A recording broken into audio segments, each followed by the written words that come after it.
m-am întors din propriul meu mormânt pentru a vă spune o poveste care pare desprinsă din filmele science fiction.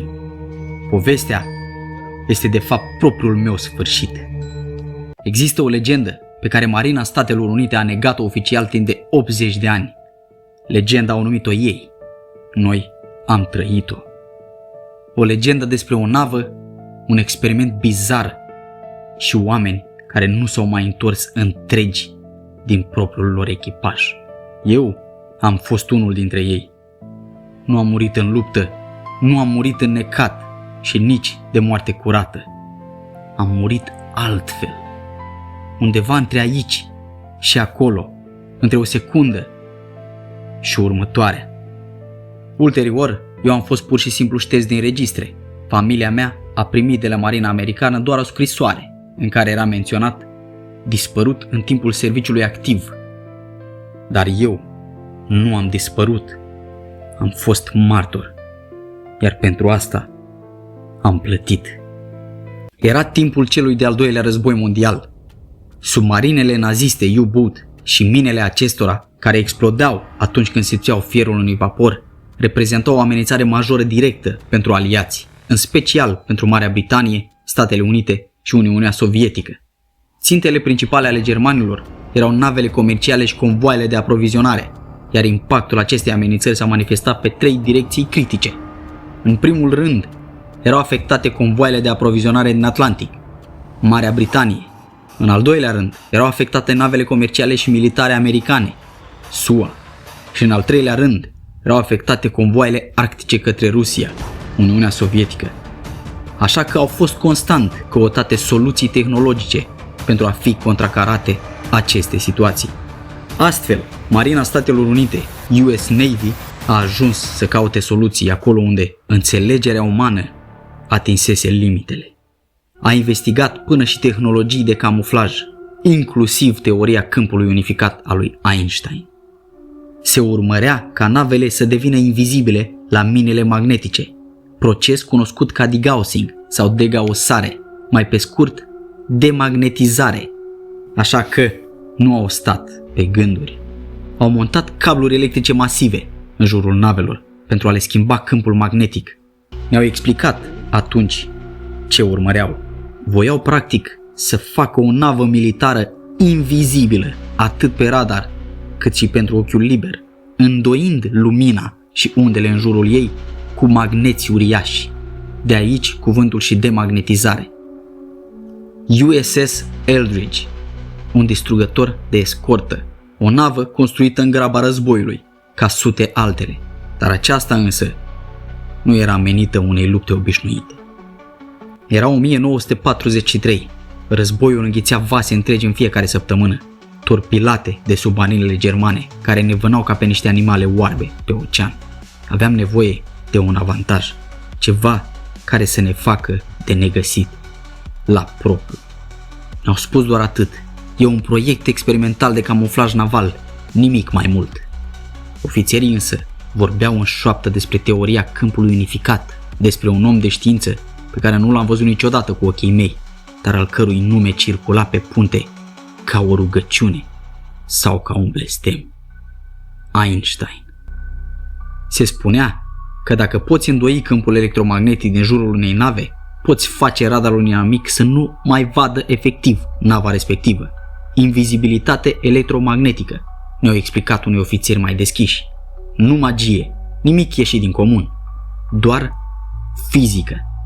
Generatoare uriașe au fost instalate în cala navei, bobine de cupru înfășurate în jurul coastelor de oțel ale vasului, ca niște vene metalice, cabluri groase cât brațul unui om, coborând spre camerele de sub punte, unde nici măcar noi, echipajul, nu aveam voie să intrăm, fără ordin direct. Ni s-a spus doar să fim pe punte, la posturile noastre, în ziua testului. Nu ni s-a spus ce înseamnă cu adevărat a dispărea.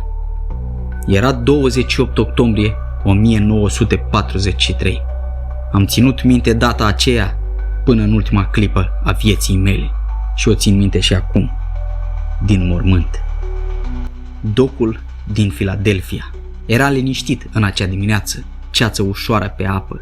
Am fost chemați doar la posturile de luptă, deși nu era nicio luptă. Nici nu am apucat să urcăm pe vas, iar generatoarele au început să vibreze sub picioarele noastre. Un bâzâit gros care ți intra în oase înainte să-l auzi cu propriile urechi. Aerul din jurul navei a început să se încrețească. Am văzut cu ochii mei o ceață vierzuie ridicându-se din apă, învăluind coca vasului ca o pânză vie. Apoi, imposibilul s-a întâmplat. Nava efectiv a dispărut. Nu s-a scufundat, nu a explodat. Pur și simplu nu a mai fost acolo. Pentru cei rămași pe chei, am aflat mai târziu. Nu se mai vedea decât o gaură în forma navei, apa mișcându-se acolo unde ar fi trebuit să fie coca noastră. Pentru noi însă, cei de la bord, lumea din jur s-a schimbat complet. Culorile s-au stins, sunetele au devenit înfundate, ca și cum am fi fost sub apă. Deși stăteam pe punte, în aer, deasupra apei, pe vas. Am simțit cum mă despart din propriul corp, ca și cum aș fi fost și acolo, și în altă parte, în același timp. Dar lucrurile nu au fost atât de simple.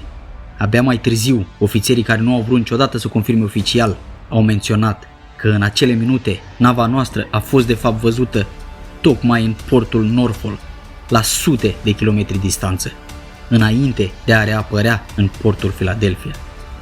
Nu știu cum, nu știu de ce, nimeni nu a știut niciodată. Ceea ce știu este ce a găsit echipajul de intervenție când generatoarele s-au oprit și ceața verde s-a risipit. Nu toți ne-am mai întors întregi.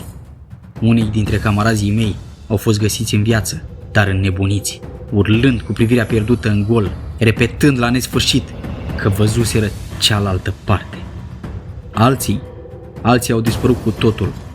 Pur și simplu nu au mai fost găsiți niciodată la bord, deși nimeni nu-i văzuse coborând de pe navă. Dar cei mai mulți dintre noi nu am avut parte de o moarte curată. Am fost găsiți pe jumătate în interiorul pereților de oțel ai navei. Nu lângă pereți, în pereți, la propriu. Mâini ieșind din placa metalică ca și cum ar fi încercat să înnoate prin ea și s-au oprit la jumătatea drumului. Fețe îngropate în oțel, gura deschisă într-un ultim țipăt înghețat în metal.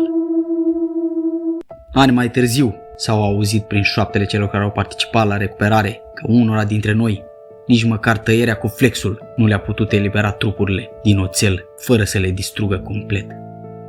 Cei care au supraviețuit fizic nu s-au mai vindecat niciodată cu adevărat. Se spune că unii dintre ei au dispărut din propriile case ani mai târziu, în fața familiilor lor, ca și cum ceva îi chema încă înapoi, în ceața verde. S-a fazat, spuneau ceilalți marinari în șoaptă, despre cei care dispăreau brusc din mijlocul unei camere doar pentru câteva secunde, înainte să reapară, palizi, tremurând, fără cuvinte pentru ce văzuseră. Oficial, Marina Statelor Unite a negat mereu, până și astăzi, că experimentul acela ar fi avut vreodată loc sub această formă. Documentele USS Eldridge din acea perioadă vorbesc doar despre teste standard de degaosare, o procedură reală și cunoscută, prin care se neutralizează câmpul magnetic al unei nave pentru a o proteja de minele magnetice germane.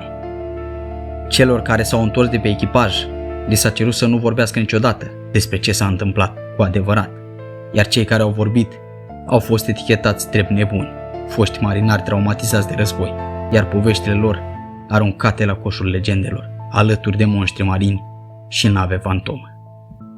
Poate că așa a fost mai simplu pentru toată lumea, dar eu știu ce am văzut și știu ce am trăit. Știu ce s-a întâmplat cu cei care au rămas în pereții acelei nave și știu că nu am plecat niciodată cu adevărat de acolo. Dacă îți spun povestea asta acum, după atâtea decenii de tăcere oficială, este pentru că memoria noastră e singura formă de dreptate pe care o mai avem. Sunt experimente pe care omul nu ar fi trebuit niciodată să le încerce, praguri pe care nu ar fi trebuit niciodată să le treacă. Eu sunt doar o voce din mormânt, sau poate din pereții unei nave care nu mai există, care îți cere să înțelegi un singur lucru. Sunt uși pe care odată deschise nu le mai poți închide la loc. Urmărește Vocea din Mormânt, pentru că nu toate secretele istoriei au fost cu adevărat dezgropate vreodată.